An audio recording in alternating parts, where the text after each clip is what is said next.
You are watching live. Welcome. Happy Wednesday. I can't believe it's already Wednesday again. I feel like these weeks are just going by like crazy, and it doesn't hurt that it feels like spring outside even though it's February, so fingers crossed it stays like this. If you are watching on the replay, happy whatever day it is. I'm happy you're tuning in. For those of you who don't know me, I'm Laura. I'm a mom of two and founder of The Lavish Method, where I teach women who just want to lose weight a simple way of eating that doesn't involve giving up wine, chocolate, or anything else that makes life worth living.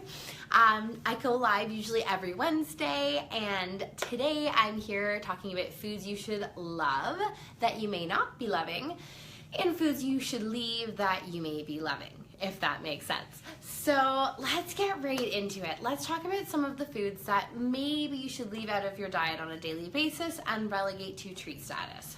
Okay, so let's talk about the first food, which is food group, I should say, which is processed foods. And there's a lot of you on here who will probably hate me for saying this, but there's some really good reasons why we don't love processed foods. And it's not just because you need to buy all organic or all gluten-free. So number one, processed foods are really crazy high glycemic. And if you know me and if you've been following me, you know that I'm all about blood sugar balancing, right? Like that is where it's at. That is how we fix everything we need to fix. It's by balancing blood sugar. And processed foods, they digest really, really quickly, which we know results in high blood sugar, and then a ton of insulin coming in, and then a ton of fat being stored because we're probably not working hard enough to need all of that energy right away, and then low blood sugar. And then we're craving carbs to get high blood sugar, and the list goes on and on. You get it. It's like a roller coaster. We don't want that to happen. So that's number one, high glycemic, not good. Number two, processed foods, they're kind of empty calories in a lot of cases. They don't have a ton of the nutrients our bodies need, right? They don't have a ton of the vitamins and minerals that are going to be present in your live foods, right? So what happens is that when we eat them, even though we're eating, all of these calories, we're getting our macronutrients in, we're getting some carbs or some protein maybe even some fat, probably not the good kind, but some. But our body still doesn't have what it needs. We're not getting those micronutrients, the little things that are, really perishable. And so we crave more foods. We're still hungry because our body's not ready to be full yet. And so this leads to overeating, which is not a good thing. Number three, you're not gonna like this either, but processed foods are full of omega-6 fatty acids. And I know you're thinking, wait, omega fatty acids, aren't they good? Don't I supplement those? Not necessarily. So we have two different kinds of omega fatty acids. We have omega-3, which are anti-inflammatory, and those are, really hard to come by in our diet. They're in things like flaxseed oil. And then we have omega-6, which are pro-inflammatory, and they're in basically everything that we eat all the time, like vegetable oils, which basically make up all your processed foods. And so what happens is that as a species, we evolved eating a really equal ratio of omega-3s to omega-6s, which was great, right? And so now the problem is we don't eat that same ratio. We eat a lot more omega-6s than we do omega-3s. And so we have a ton of inflammation promoting foods in our coming into our bodies every day, but we don't have the ones that control the inflammation. So cutting out processed foods helps even that ratio back out and helps control inflammation. Super important. So what are processed foods? Processed foods are basically going to be the foods that are in boxes, that are in bags, that you find in the aisles of the supermarket that your kids probably beg you for, cereals, cookies, candies, things like that. I'm not saying you can never have them as a treat because, we're all about 80-20 lifestyle and being able to have treats when you need them, right? But you shouldn't be relying on them as a daily way to eat, okay? Make sense? All right, so number one is done. Number two is pretty obvious, but maybe you don't know why. So we want to avoid added sugar and artificial sweeteners on the daily basis. And again, it's because they cause blood sugar spikes and subsequent cravings, right? This is all about that blood sugar roller coaster. It's very similar to the processed foods. Now, in this case though, a lot of you might be turning to diet versions, right? So like our Diet Coke, I used to be an addict. I used to have like 4 Diet Cokes a day. Don't tell anybody. Oh my goodness, it's embarrassing now. But I did, because I thought that Diet Coke was way better, right? It was diet, it didn't have sugar.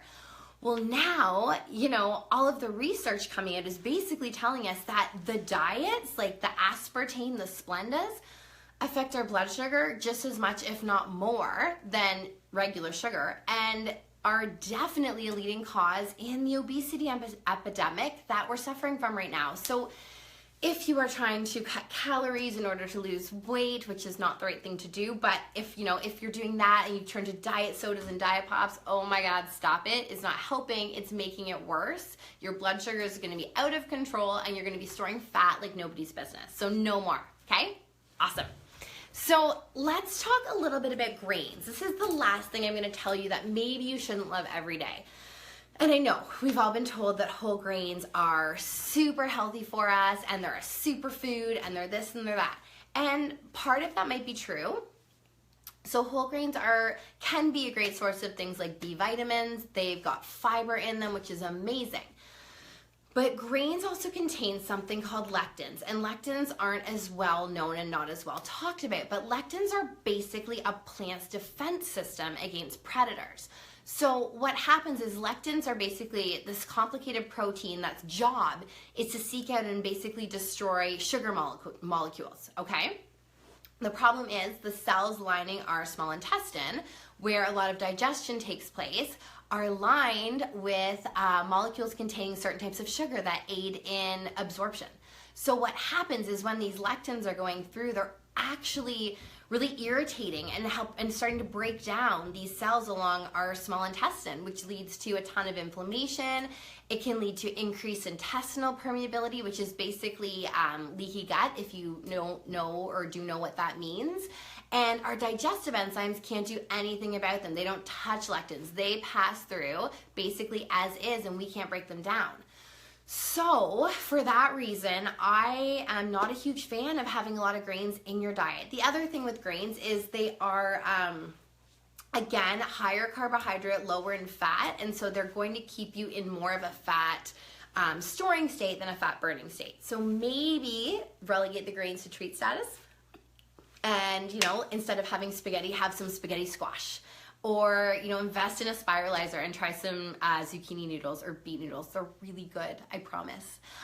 My kids will even eat them, and they're picky eaters. So those are the 3 types of foods that maybe we're gonna leave. Let's talk about some foods you're gonna like me more at this point.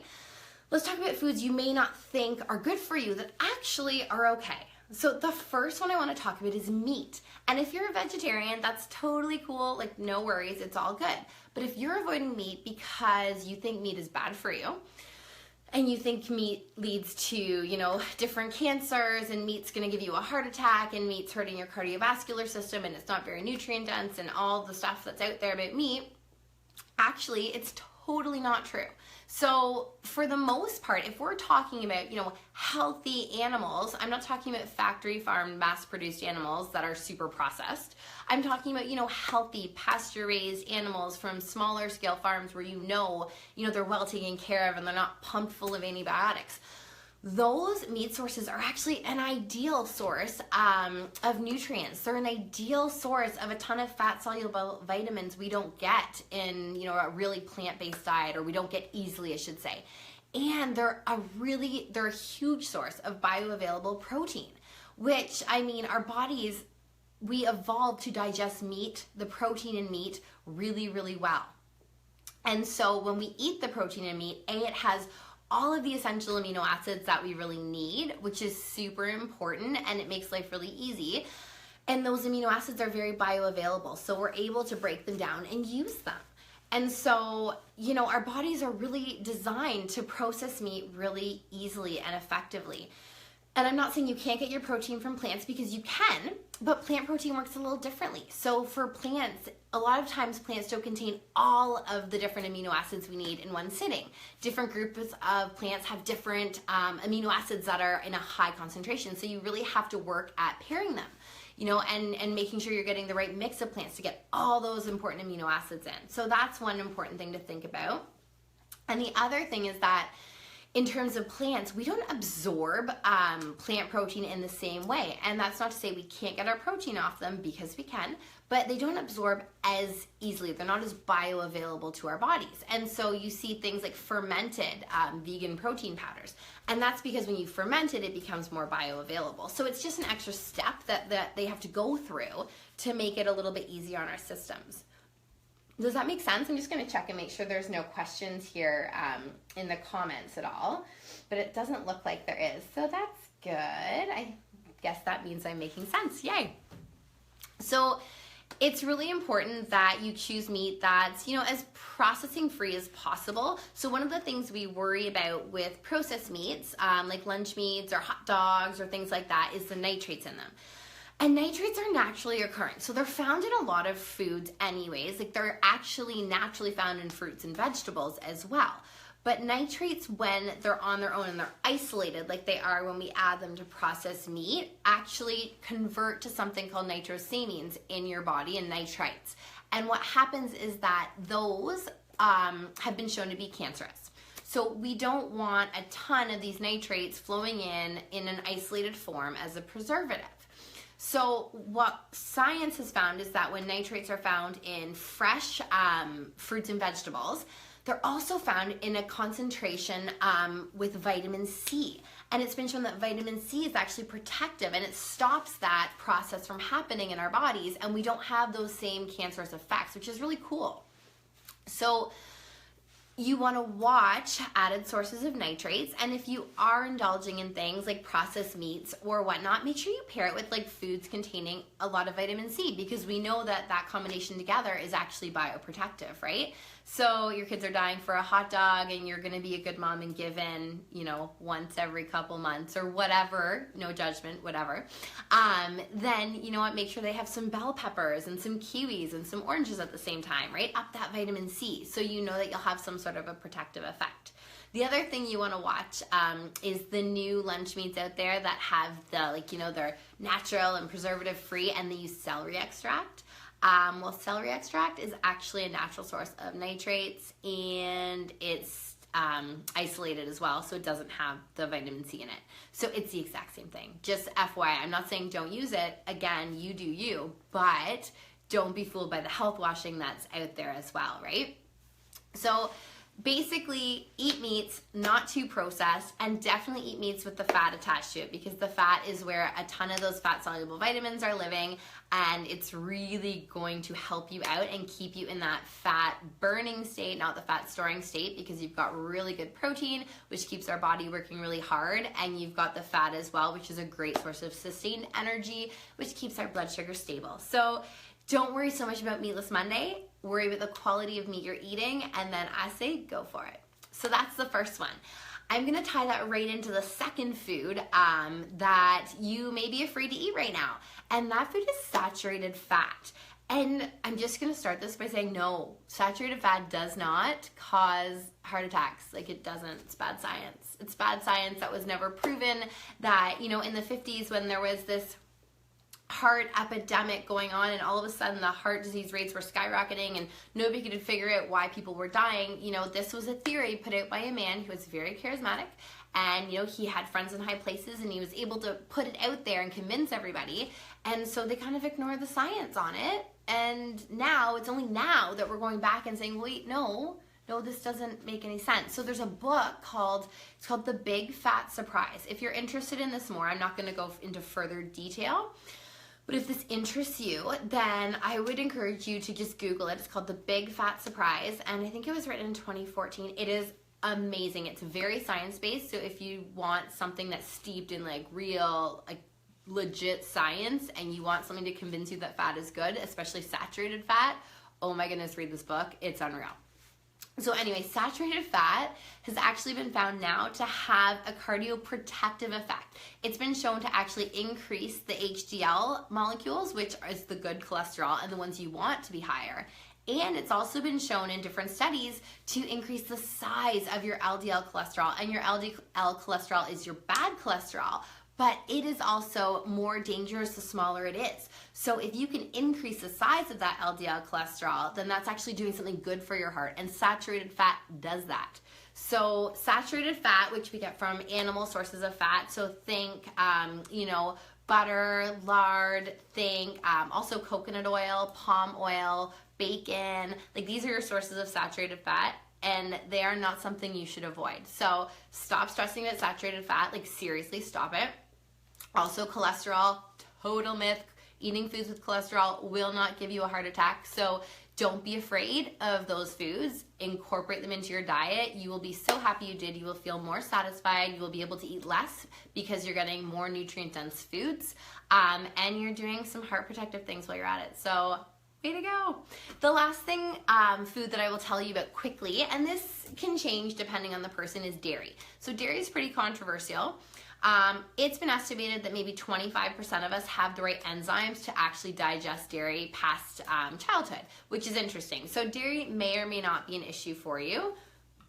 If it's not an issue, the higher fat sources of good quality dairy, organic dairy, are quite good. Again, they're full of saturated fat, which we now know we need. And if you're still skeptical, go and get the book, The Big Fat Surprise, and read it. And then you can type me back and say, sorry, you were right, didn't mean to be skeptical. Good quality, high fat. Do not buy low fat dairy. All low fat dairy is sugar. We'll go right back to blood sugar. And if you're having an issue, losing weight, if you found that you've been gaining extra weight lately, you're storing extra fat around your middle and you just can't get rid of it, it all comes down to blood sugar. And if you have, hi Sharon, how are you? I'm glad to see you on here. So yeah, if you have an issue with weight right now, then you want to keep your blood sugar really, really stable. And the way to do that is to really cut down on things that are high carbohydrate, high sugar, like low fat dairy. So you are not doing yourself any favors buying fat-free or low fat or skim anything. Basically, if you're gonna do dairy, do really good quality, and you wanna do the highest fat you can get. So if I have dairy around the house, I keep 35% whipping cream around, and that's what I add into my lattes or coffees if I want like a mid-afternoon pick-me-up, right? Like if we're buying yogurt, it's full fat. If we're buying sour cream, it's 18%, as high as I can get it. And oh, my sign is, it's not backwards. You know what it is? Oh my goodness. It's because I flipped my phone around because the back camera just was being a little wonky. So I flipped it around so you guys are looking at me in like a mirror kind of image because I'm using the front camera on my phone. So I'm hoping to have it fixed next time. But I know it looks funky. It looks like you're looking at it in a mirror. But yeah, so dairy may be your friend. Experiment. If you're not sure if you do dairy well, one of the things I would suggest doing is cut it out for 2 weeks. Like no dairy, nothing, like no cheese, no milk, none of that. Cut it out, and then try reintroducing it in 2 weeks and see how you feel. If you feel fine, then you're probably just fine to keep digesting dairy and just choosing those high fat options. If you start to have digestive issues or aches and pains, inflammation, headaches, then those are signs that you're not digesting it well and you may want to relegate it to treat status. Okay? So hopefully there's lots on here for you guys to process. I hope nothing was a crazy surprise, but if you are surprised by anything in there or if you have a question, then by all means leave me a comment. I love to answer questions. That's what I do. That's what's fun for me.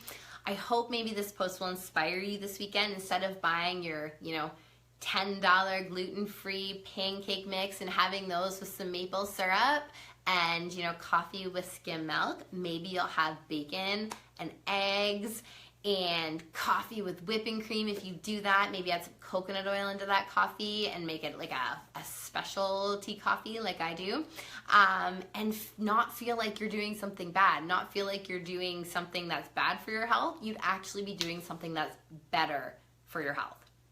So listen, I just want to thank you guys for hanging out with me tonight. I know your time is crazy valuable, and I appreciate every minute that you give to listen to me go on and on about the things that I'm so passionate about. If there's anything you want to see me talk about in my future lives, they're happening every Wednesday night at 8 p.m. So you can message me, you can leave something in the comments, or you can write on my wall, and I will do my best to accommodate you. If you love what I'm about and you want to know more about how much I love fat and how to incorporate it into your lives, you can download my brand new starter guide. It is basically for women who just want to lose weight and want to incorporate more fat into their diet. So you can find that starter guide on my website, www.lavishnutrition.com, or I'll go ahead and leave a link in the comments here for you guys as well. That is it for me for tonight. I'm signing off. Have a great night, guys. Happy Wednesday.